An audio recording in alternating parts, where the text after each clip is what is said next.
Hello, welcome to Tub Talks with Damon. My special guest today is Let's try that again because that just was wrong. Not Ken Pettigrew.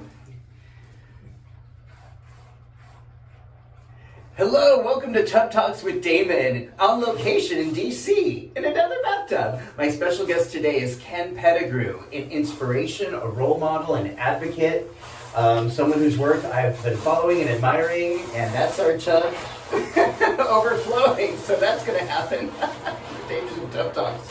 How are you? Thank you so much for visiting the tub. Thank you. I'm good. I'm so glad you're here. It is so good to see you again. It's good to see you. It's been a while. It's been at least 2 years. Yeah, and so, we're all coming back from this moment in time. We're all coming out again. We're all coming out again. We're all figuring this out. Yeah. So the first thing I'd like to ask you, what do you like most about your body? Ooh, that's a hard one. You know why? Because I struggle with some, like how I feel about my body. What I like most about my body is that I've come to accept it. Say more. How did you come to accept your body? I spent years in the gym. I spent years trying to make sure I look like somebody, be somebody. I gotta have pecs. I've gotta have a flat stomach. And then I woke up one day. I was like, this is it. Do you like it? And I'm like, it's as good as it gets. And so I'm in a space now. Like I don't go to the gym unless I feel like it. Yeah, so what I like most about my body, it's mine. It's nobody else's. Yeah. Wow. Okay, so accepting, just like being who you are, accepting who you are, that feels good. Yeah. Right? Yeah. Like when we give up all the other bullshit and just be like, okay, I'm just gonna this is the vehicle, this is mine. It's like whatever. Because the guy who accepts you because you go to the gym 7 days a week, is he the same guy who accepts you if you don't go to the gym? I want the guy who's going to accept me if I don't go to the gym. Beautiful. Yeah. Okay. Yeah. Great. And just speak up a little more so everyone could hear. Sure. Because that's so incredible, that's so wise. Yeah. And I think that's often the wisdom we have when we have more life experience is to say, if I'm going to be with someone, they got to accept me for who I am, whether I go to the gym or not. Right. And it's not a falseness, but like me going to the gym is something extra. Mm-hmm. But what would it look like if I did nothing? Mm-hmm. Would you like the nothing me? Mm-hmm. And the nothing me is like I get up, I go to work, I do my job, I save lives, I think about how to change the world. Yes. But I didn't go to the gym and go, that's not good enough. Like, yeah. Is that really? And on that note, you are changing the world. You are doing so many things to make our world better. And I want to talk a little bit about that, if that's okay with you. That's fine. Okay. You have been speaking and writing and teaching about HIV prevention and advocacy for at least 20 years? Something like that. At least. Okay. Now we have an administration today in our government that once again is back on course with this idea of ending the epidemic. Right. What do you think about this idea that we can end the epidemic in the United States by the year 2030? And what do you think needs to happen in order for that to happen? I want to take a step back. Okay. I want to think about this 20 years ago, the audacity to think about ending the epidemic. We're there. And that's what I like. I can envision with the toolkits, with the folks, with the community, with the government, I can really see how it can happen. 20 years ago, that's not going to happen. We're going to keep doing this for the next 30, 40 years. What I love about it now, it's in reach. Mm-hmm. It's not a goalpost. It's going to keep moving. Mm-hmm. What I love about it, it is in reach. And that's why I'm excited about ending the epidemic and doing the work. But do you think, so we have the biomedical tools, do you think we have the competency in the personnel and in cultural competency to actually make ending the epidemic reality where we're at today? Yes. Say more. I think the strength is in our community. The strength is in the folks who are work at community-based organizations, work at the health department, who are on the front lines, CHWs who do this work. That's community. Community wants this to end. Mm-hmm. So that's the strength. When people desire something, that's the strength. And you couple that with resources and structure, you get ending the epidemic. So I absolutely believe we can do this, yeah. Great. Do you think COVID and the disparities and disproportionate amounts of people dying in the Black community with COVID compared to the white community with COVID, do you think that's brought to light any of the imbalances that we've been seeing in the HIV world for 40 years now? So for sure, COVID is a case study or a re-case study of HIV, and it taught us that we still weren't prepared. We still weren't listening to communities who were at risk. It taught us that we didn't have the reach. We did have the resources. Interesting enough that we have a vaccine for COVID, but we're still trying to figure out HIV 20-something years later. So that's the question I get asked all the time. Why is that? Why did the COVID vaccine happen like that and we don't have one for HIV? I believe it's like who gets impacted. Say more. Who gets impacted determines what resources go into things. And so because COVID has impacted a greater amount of folks, resources are more at hand. Wait, everybody's at impact here? So then we're going to put more resources there. So this is about disproportion. This is about disparities. This is about health equity. That's what this is about. And that's what happened with COVID. COVID's like, wait a minute. We got to make sure everybody's okay, not just a population. When it was a population, it was the gays, it was the blacks, it was the Latinos, then it was a different conversation. Right now, I feel like with COVID, it's like, this is about everybody, and everybody's at risk. I'm using those words, only for the sake of this conversation. I think it changed the resource game. Wow. So let's talk then more about that idea of ending the HIV epidemic and everything that we have, like the three pillars that are needed. One, first is universal testing. Right. Everyone, everywhere, every medical clinic offer non-judgmental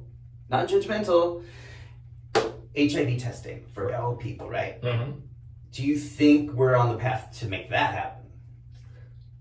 I think we are. I think non-judgmental testing in most places, I think we're there. I think we're getting there. One of the things I've been talking about with folks is like, what happens with us, we go, here's a plan, get there.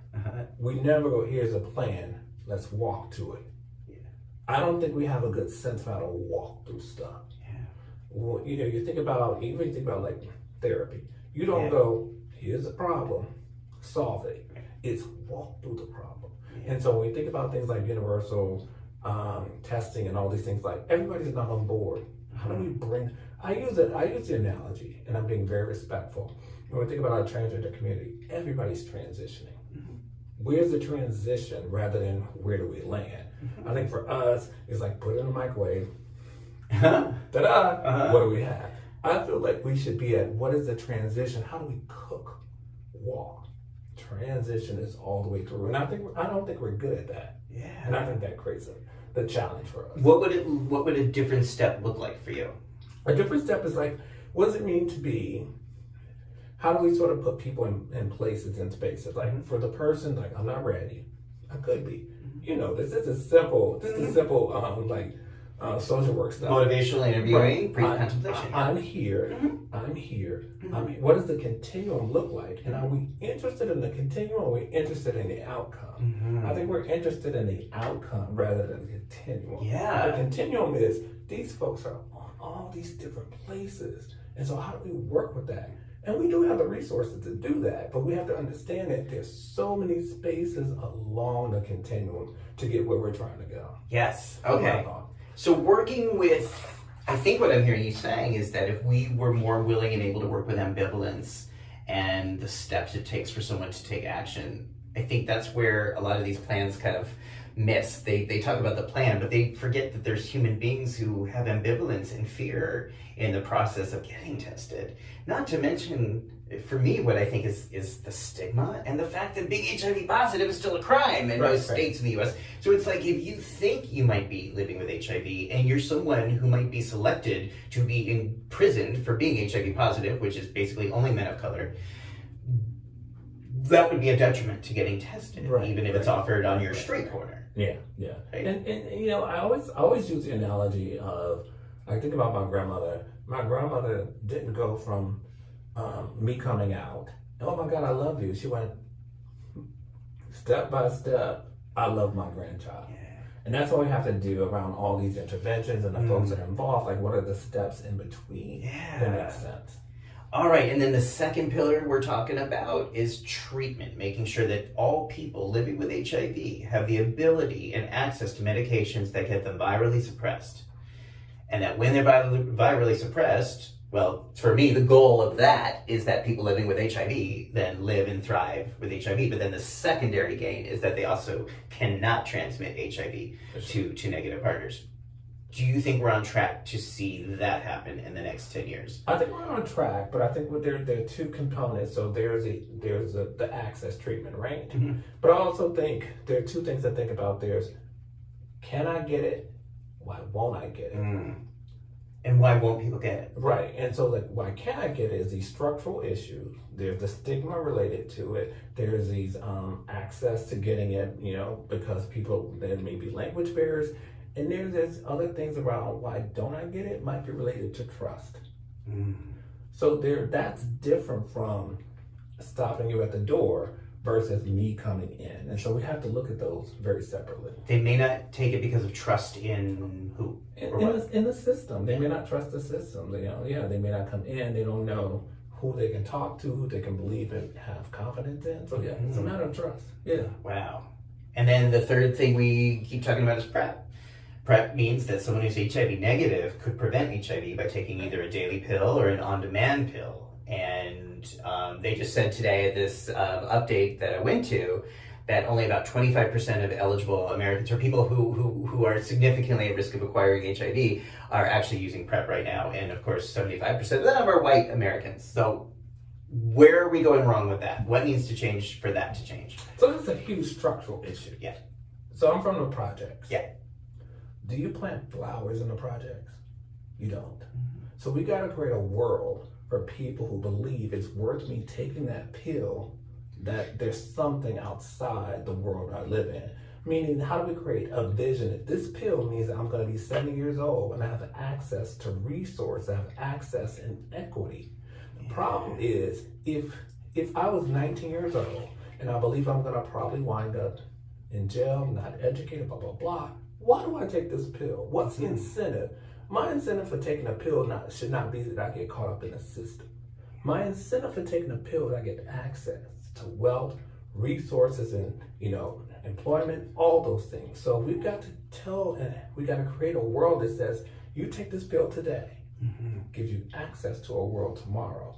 I don't believe that's where we're missing with PrEP and a lot of these medications. Like, I gotta have a reason to take this today about tomorrow. Wow.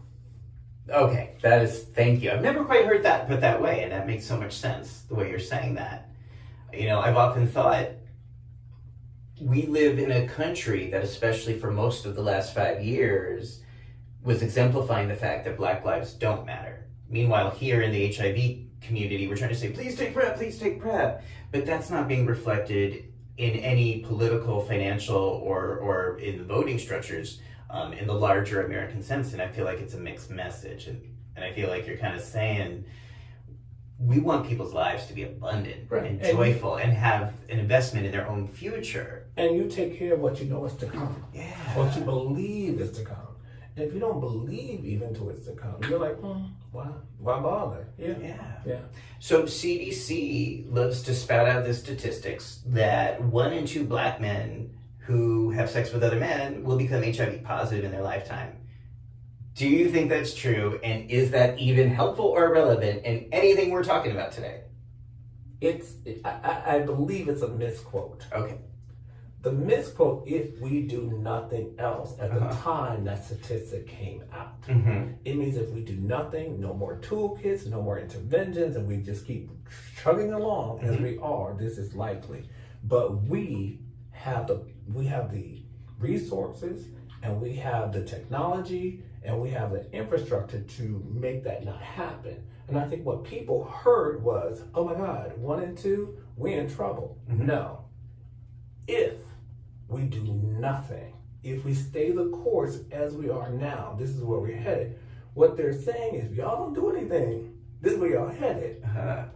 What we should be thinking, what can we do to avert that? It's kind of like, this is like Star Trek. You can abort this mission and you can do something different. But what was on the large screen was, here's what's going to happen. And then how can we abort this mission and do something different? That's what those statistics said. They said, if we do nothing, this is where this is going to land. Thank you. That's what those statistics land. And I think that's important. I think somebody got robbed in that whole narrative. Because people start saying, oh my God, 1 and 2, we're all doomed. That's not what that was saying. Thank you for clarifying that, and thank you for saying that. I agree, and I think the fact that it was so misunderstood, and again, I misunderstood it as well, and think I still misunderstand it, but you make sense of it, but I think the communication, in my opinion, has just been really limited when you have that many people hearing it that way. And again, I think it just sets up the self-fulfilling prophecy for failure. If you told me, well, that's what they said, okay, well, I'm going back home, I'll see y'all tomorrow. Yeah. It's self-fulfilling. I mean, I felt like that with COVID recently. I just felt like, okay, if it's inevitable I'm going to get COVID, then at some point I just kind of want to get it over with. Yeah. And I didn't end up getting it, and then we did have vaccines, but I just felt like everything and everybody was telling me how fatalistic it was. And I thought, if it's out of my control, then I just want to take back the small bit of control I have and just fucking get it over with. Yeah. And I could see, and I thought, wow, that is so much of what I have been told and what I've been hearing younger men of color talk about in media at these conferences, and just say, so it's just sort of like this helpless thing that's coming from the government telling us we don't have agency over our bodies. Yeah, and both COVID and HIV they've been traveling on the same train. Yeah. But if you think about the folks who are most likely not to get the vaccine, like, why? There's mistrust. What am I protecting? We've got to convince people. And the people who rush to get it, and let's go the other route, the people who rush to get it had the most to lose. And that's important. To get the COVID vaccine. Yes. Yeah. And the same thing with HIV prevention in the earlier days. It's like people protected what they were protecting resources, values, and all these things. You think that it's the same train. It's an interesting notion that if you think about it, folks who really got on the train around HIV prevention were people who probably had access to wealth, resources. And if you look at what happened with HIV, it happened for white men in a very different way. Resource, access. And for black and persons of color, didn't have those. And so they were like, and I'm generalizing. Yeah. I'm not trying to generalize the entire population. But the numbers and the data really. Yeah. It's like that. It's again, it goes back to what I think is like, if you live in a project, do you grow flowers? Yeah. What do you protect? Yeah. And I think it comes out in some of these ways, and I know you've spoken to this idea that a lot of researchers say, well, it's hard to reach. The black community is hard to reach. Same gender loving black and Latino men, are hard to reach communities. There's no such thing as a hard to reach community. Say more. You've spoken to this. I just want to hear you say it. It's the most ridiculous. Yes. Why is it ridiculous? Because it's kind of like saying somebody's on Mars and you don't have a rocket ship to get there. There's no such thing as hard to reach population. Yes. There are populations who I don't want you to reach me. I don't trust you. Yes. I don't believe that the outcomes are related to you outreaching to me. All those things are at play. There's no such thing. And when people say there's a hard to reach population, that's the worst. It doesn't exist. It really doesn't. So we have to so white. And I think what we do is we put that on them rather than going, well, they're hard to reach, so we have to figure that out. Yeah. What it is like, how come I can't reach them? Yeah. It's a conversation rather than they're hard to reach. And the reason you can't, because one, they don't trust you. Two, they don't want to be reached. And maybe you just don't know them. And you haven't taken the time to get to know them. I've always hated the word hard to reach. Me too. I the term that I think makes sense is hardly reached versus hard to reach. That people say, you hardly reach. How about haven't been reached? Beautiful. Haven't been reached. And then we have to figure out why. And a lot of those, and then there are multiple reasons that this hard to reach means like they're like in some gutter you can't get to. I know. It doesn't make sense. It's like there are cell phones, people. Yeah. Right. Any other misconceptions or stereotypes out there that you think are worth clarifying in terms of this goal of ending the epidemic in upcoming years in the U.S.?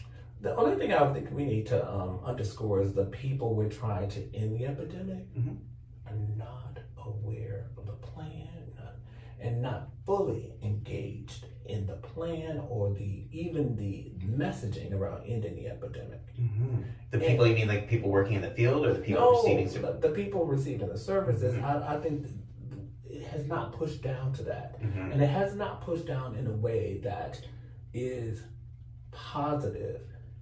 We want to stop HIV. That's not ending the epidemic. They have very different sort of tones. So I think that we have to figure out a way how we talk to community around ending the epidemic with their input, but really it's the community who should be helping us in the epidemic. Beautifully said. Beautifully said. Okay. Here's my last question. What gives you joy and what gives you hope right now in your life? Family, friends, and I love working with a great group of folks, either at work or outside of work, and we're talking about these very same things. Yeah. Beautiful. Yeah. Okay. Ken, thank you. Thank you for visiting my tub. Thank you for all you're doing to make our world a better place. I always learn from you. I was going to say one of my favorite presentations ever that I've ever seen at a conference is something I've seen you do. It's and tell me about it's like a tale of two pills. And you kind of break down the barriers and structures and role play for people that are using medications for prevention and for treatment. Absolutely. And the audience has to try to guess which is which. Yes. And it just really brings home the point that so many of the issues we're dealing on treatment and prevention overlap. They're not exactly the same, but there's sure a lot of overlap, and you develop empathy and compassion on both sides through that exercise. And it's very much status neutral. Yeah. That we're all in the same boat. We're all in the same tub. Yes. You're all in the same tub. I love that. Okay. So if people want to follow your work or see more of your articles, or where can they follow you, or where can they learn more? I'm on Facebook, KenJPettigrew. You can Uh-huh. also send emails to KenJPettigrew@gmail.com. Great. Probably the best way to get in touch. Okay, and those links will be right underneath the tub here if you want to follow Ken. And I really recommend people follow him because I think your work and your contributions are so relevant to all the good stuff coming up. Thank you. Hey, thank you so much for being in the tub. Thank you. If you like this talk, subscribe down below. Watch more episodes of Tub Talk. And we'll see you next time in the tub. Thanks, everybody.